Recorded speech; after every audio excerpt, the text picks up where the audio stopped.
What is going on, everybody? Welcome back to another episode of the Coach Steve Show podcast, your source for everything in college football, college basketball, NFL, for your Illini sports, for your Chicago Bears sports, and a little bit of coaching interviews and talks on this podcast. If any of that interests you, please hit the like and subscribe button on the Coach Steve Show YouTube channel. This podcast can be found anywhere you listen to your podcast, literally anywhere. Please hit the follow button. Please give it a review. If you could do that for me, greatly appreciate it. It helps get this out there. It helps the algorithm that I do not understand, but it helps everything in that world. I would greatly appreciate it. This podcast is also brought to you by the Belly Up Sports Podcast Network.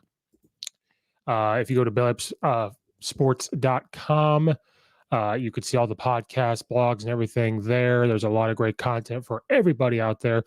Not even all sports. There's other things on there, but there's something out there for everybody. So go to bellyupsports.com. Betting season is in full swing. College football has a head of steam. NFL is getting ready to almost be halfway through its season. College basketball is tipping off. NBA is tipping off. The only place to make your bets is MyBookie. If you go to mybookie.ag and use the code BELLYUPFANTASY, it's going to double your first deposit. So we're literally they're just giving you money. And if anything we've learned over time is that human beings love to get money. So use the code BELLYUPFANTASY at mybookie.ag. It's going to double your first deposit. Podcast is also brought to you by Coach Stone Football. If you're a football coach like me and we're getting into our off season, no matter if you're coaching a winter sport and a spring sport, we're always looking to get better. We're always looking to get back to the basics. So Coach Stone, he created his Back to the Basics book series.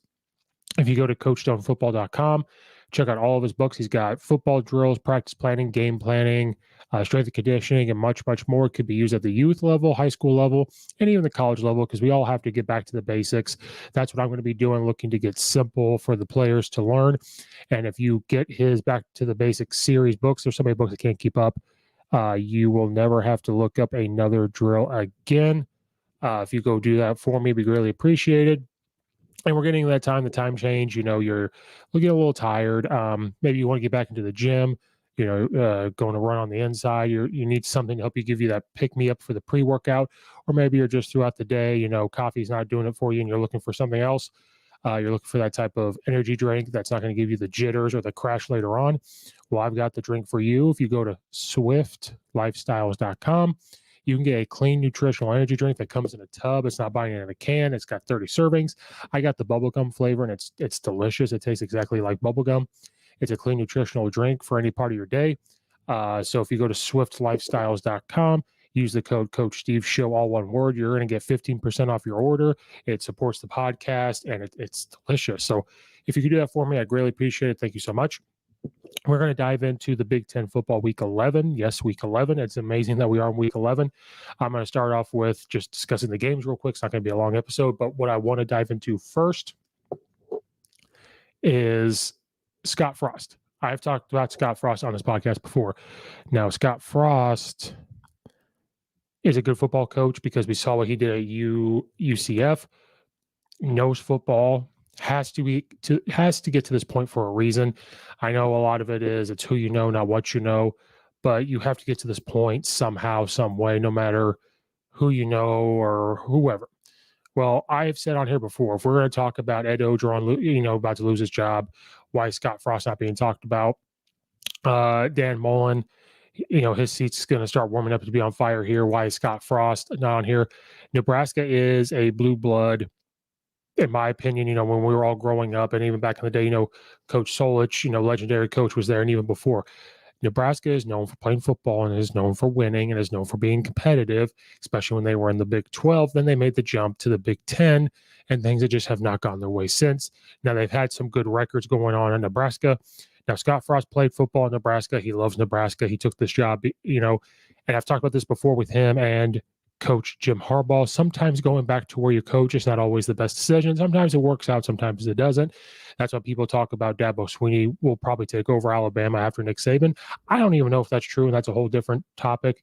Sometimes it's not bad. Look at Coach Ed Orgeron. He loves LSU. He grew up there. Now, he didn't necessarily go there. He went there for like a week, got homesick, went home. But look at what's happened now. He's out. So it's not always going home is cool and everything. But one thing we learned about that, and one thing we learned about LeBron James, going home sometimes does not work, or sometimes it does not matter in the way that they all intend and mean. So Scott Frost, played football there now. Scott Frost, it's come out, I've talked about maybe he needs to be let go because he hasn't done it. You lose teams like Illinois. Now, I'm an Illinois fan, and we all know. But Illinois has been in a rebuilding year for a while. It seems like forever. But they're going through a culture change, they're rebuilding. You lose to them the first game.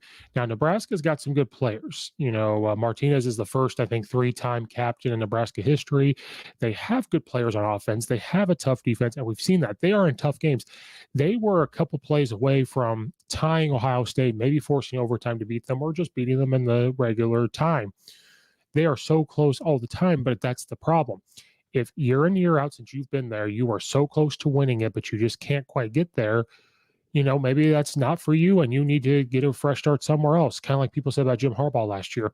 He's a Michigan guy, loves Michigan. They are so close all the time to breaking through to have this great season, which they're having now.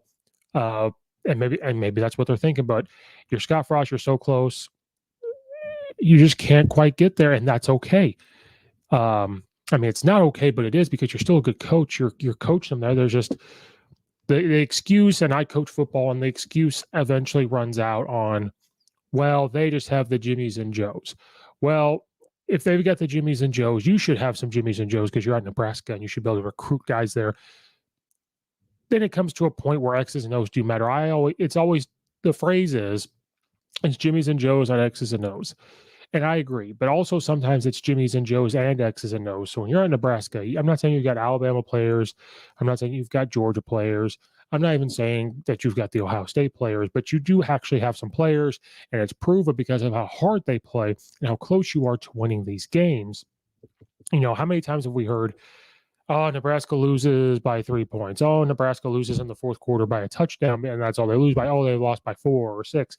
You hear it almost every single week. There's times they get blown out, but that just happens in college football. So you're just always so close. How many times have you heard that? Well, there has to come a point where you go, okay, we're tired of hearing this. We have to punch it in. We have to actually finish and actually win. And there's got to come a point where that's over. And so that's why I always say Jimmys and Joes and X's and O's. So you do have some Jimmys and Joes on Nebraska. It's proven you've got good players. I like their tight ends. I like their quarterback. Their linebackers are pretty good. They fly around the ball. They kind of remind me of Iowa's linebackers, the way they were playing at the beginning of the year, not the way they're playing now. They're not playing very good at all, which gives me hope for Illinois that we can sneak in there and win a game, even though they have the bye week. But right now, I don't like calling for people's jobs. But if we're looking at landscape of football, looking at what it is, what happens all the time, maybe it's time to go bring someone else in. Well, first of all, they probably need to go back to the Big 12. The Big 10 is just not for them. I don't think it's for them. They need to go back to the Big 12. That's just me. Maybe we flip-flop. Maybe we bring in someone else. For basketball purposes, maybe we bring in Kansas, another football program. But bringing Kansas for the basketball program in the Big 10, it would really jump it up. I don't know. Flip-flop them. Might help Kansas out more to be in the Big 10 than the Big 12. But, here or there. But it come out, I keep, every week I'm waiting for Scott Frost to be let go, bring a new coach in to try to revamp Nebraska. But every week, he's still there. They lose a close game. And I'm like, okay, it's eventually going to stop. I could just, he's a good coach. I like listening to what he has on offense. It's great stuff. He's adapted it since he was at UCF, but it's just not working. It's just not getting it done. Maybe that's why, because how you have to recruit in Nebraska, it's hard to recruit there, even if it's a quote unquote blue blood. If you're not winning in a place like Nebraska and Michigan, you've got to win. And that's what Coach Bielema did so well. Wisconsin. Those places are cold. Those are cold places. It's really hard to recruit a guy from the South to go play there when I can just go play at Auburn or something where it's warmer. I can go play at Ole Miss. Maybe there's Division I AA schools that's warm. Yeah, maybe. But if you're winning like Coach Bielema was in Nebraska, you're going to get those kids. Iowa, you're winning, you're going to get those kids. Michigan, if you're winning, you're going to get those kids. Then you've got to realize the recruiting around you. And I think that's what PJ Fleck's learning at Minnesota. That's a hard place to recruit if you're not winning or you're struggling. And Iowa figured it out. They figured out recruiting. Oh, we can get big time offensive linemen around here, we can dip into Illinois and get some players. Cool. If we're getting these, these corn fed, blue collar kids, well, then we're going to adapt what we do on offense and defense for them because that's what we're getting. Then we can focus on different positions recruiting outside of the state, but focus on the state. Maybe they got to figure that out in Nebraska. What kind of kids are you getting? Where are you losing your kids? Like Coach Bielema has really revamped the recruiting in Illinois. Scott Frost, maybe I'm not saying he's not doing this, but just from the outside looking in, this is what needs to happen. But I'm waiting week in and week out to say, okay, because I think Nebraska travels well. Their fans travel well. College football is a lot better when Nebraska's good. Now, for me, it's not that because of being an Illinois fan, but overall in the landscape of college football, which is what we do here on this podcast, outside of just Illinois, they're good for college football when they're good. Well, then it came out this week that, I'm just going to read one headline. Scott Frost sacrifices to keep job at Nebraska Cornhuskers football coach, including pay cut, and he's firing assistants. So the AD come out and said, he and Scott Frost talked. He likes the direction of the program Scott Frost is going and blah, blah. Well, you like the direction it's going, or you're like, what's going on? What do you mean you like the direction?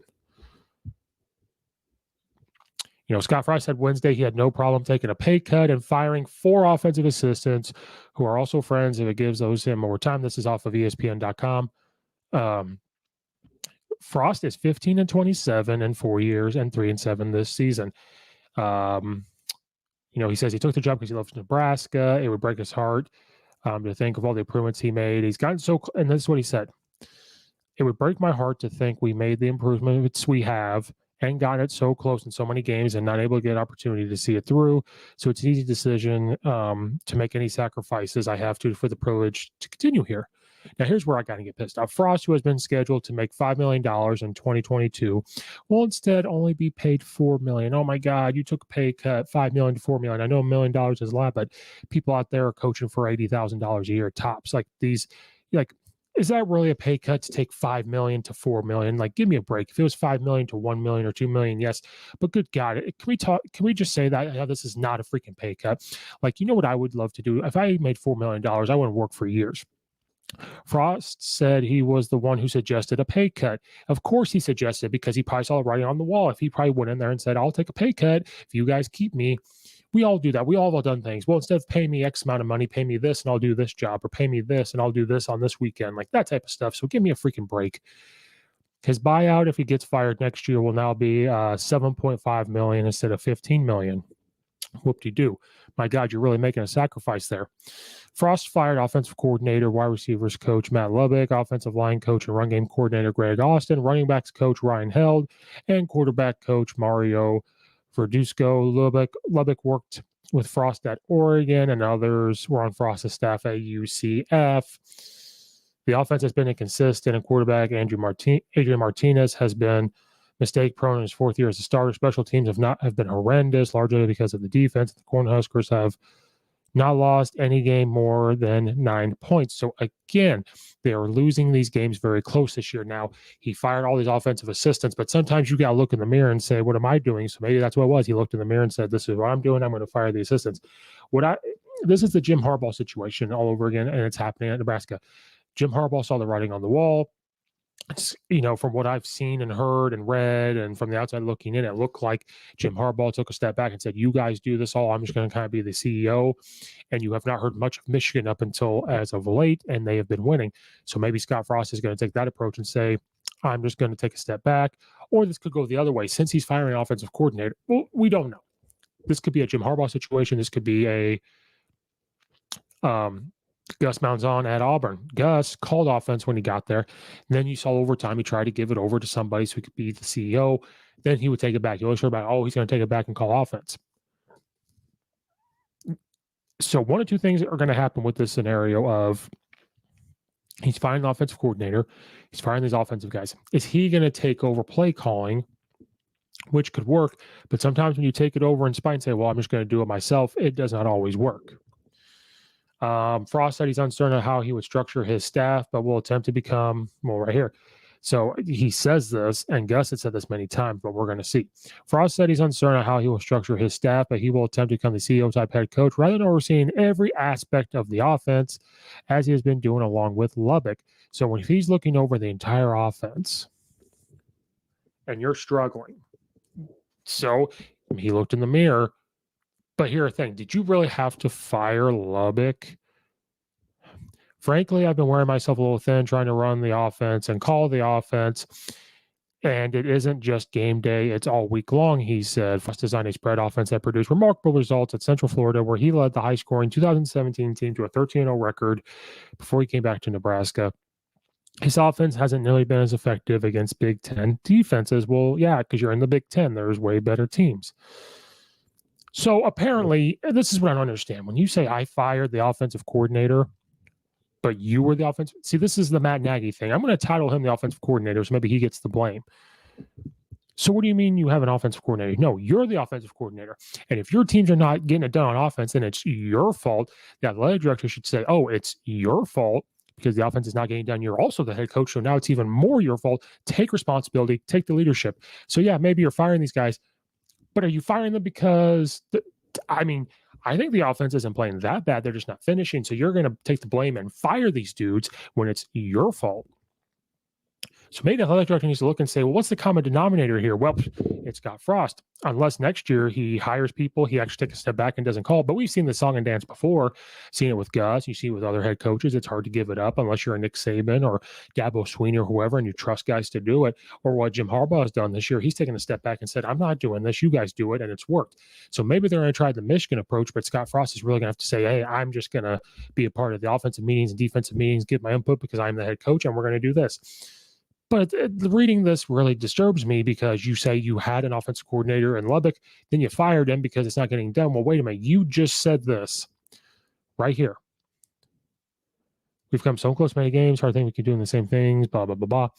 When you say he wants to become the CEO type head coach rather than overseeing every aspect of offense as he's been doing all along. Frankly, I've been wearing myself a little thin trying to run the offense and call the offense, and it isn't just game day, it's all week long. When you're a head coach at a place like Nebraska, or just in general, it's hard to call the offense. Mike Leach does it perfectly, but guess what? Mike Leach has help. He hires the right people around him to help with the everyday administrative stuff. He focuses on the offense. Yeah, he'll sit probably with his defense coordinator, but he says, defensive guys, do what you do. I'll be a part of it, but you're going to do what you do. Mike Leach does it pretty well. There's other head coaches that do it, but if it's not working, so Scott Frost still has a job at the end of the day. I mean, if you want to look at Nebraska over time, now here's kind of where I don't understand why they keep him around. Bo Pelini, and we all know the story. Bo Pelini comes in Nebraska. He goes 9-4, 10-4, 10-4, 9-4, 10-4, 9-4, and 9-4. And then they got rid of him because he wasn't producing, apparently, but he's winning games. Now with Bo Pelini, he was in the Big 12 for 3 years out of that. Okay, then he moved on to the Big 10. Then they had this guy named Mike Riley. Doesn't do very well. 6-7, 9-4, 4-8. Scott Frost comes in 4-8, 5-7, 3-5, and right now they're 3-7, and they may not win another game. Could end up at being 3-9. So Bo Pelini's worst record at Nebraska was 9-4 consistently. And Bo Pelini won a couple bowl games. Maybe I think why he got let go was because he lost 3 bowl games in a row. So Nebraska, I know they've had probably different administrative changes, different athletic director, but good God, like you got rid of Bo Pelini because he did that, and you're keeping a guy like Scott Frost around that's gone 4-8, 5-7, 3-5, 3 or 3-5, 3-7, and you're in the Big Ten. You're losing. I love my Illinois, but I'm sorry, Illinois fans, and no offense to Coach Bielema and everybody else. There are times where you're in Nebraska and you're this top blue blood program of like you're losing to Illinois, you're losing to teams that maybe you're not supposed to because you're quote unquote Nebraska. So all this is going on. Like, are you kidding me? Like, I don't understand sometimes. Not saying I know more than this guy and saying he's a terrible coach, but just programs like this don't continue to win when this happens. And we saw what happened with Bo Pelini when he tries to go be an assistant coach, especially at LSU. The defense didn't work out. But I'm just talking about at that point in time, 10-4, 10-4, 9-4, 10-4, 9-4, 9-4. Now they got rid of him because they're like, oh, you're not winning the Big Ten. You're not winning championships. And I think, I know they have a new athletic director, but if that's the reason why you got rid of Bo Pelini, what about Scott Frost? Now you gave Bo Pelini more years, 3, 6, about 7 years. Okay, so this is Scott Frost's 4th year. So okay, I can understand maybe you want to give him a little more time. He's so close. But Bo Pelini, I think they gave him more time because he's producing 9-4, 10-4, 10-4, 9-4.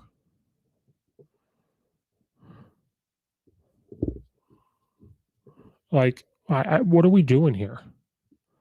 What are we doing here, Nebraska? Figure it out. You're giving him time because he was winning, 9, 10 games a year. And then now you got a guy who's winning 4, 5, 3-3, and probably won't win another game this year. And the recruits leave. He doesn't have a good recruiting class coming in. So you're not getting, I mean, they have good players, don't get me wrong, but they were there. His original recruiting class, I think there's only like 5 guys left. So they're leaving.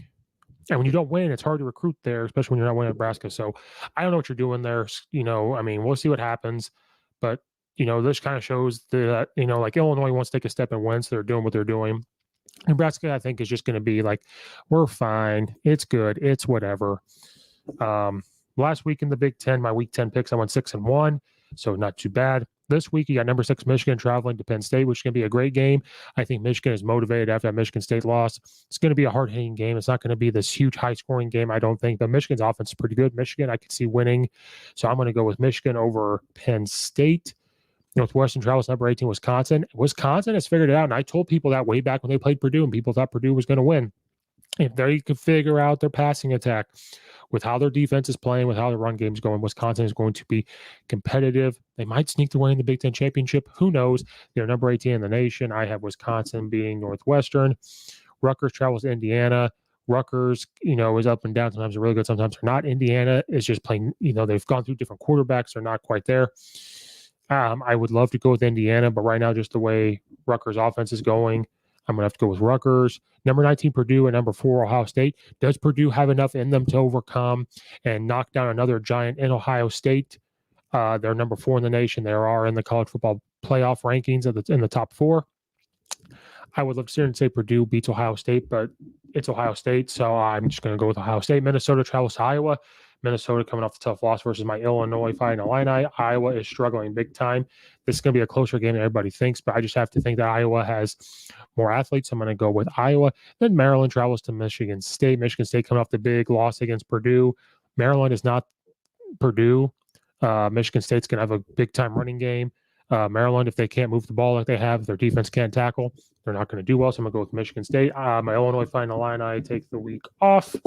They've got a nice bye week that they need before they go on to finish off their tough schedule. But that's it. There's some good games here. The Michigan Penn State game is going to be really good.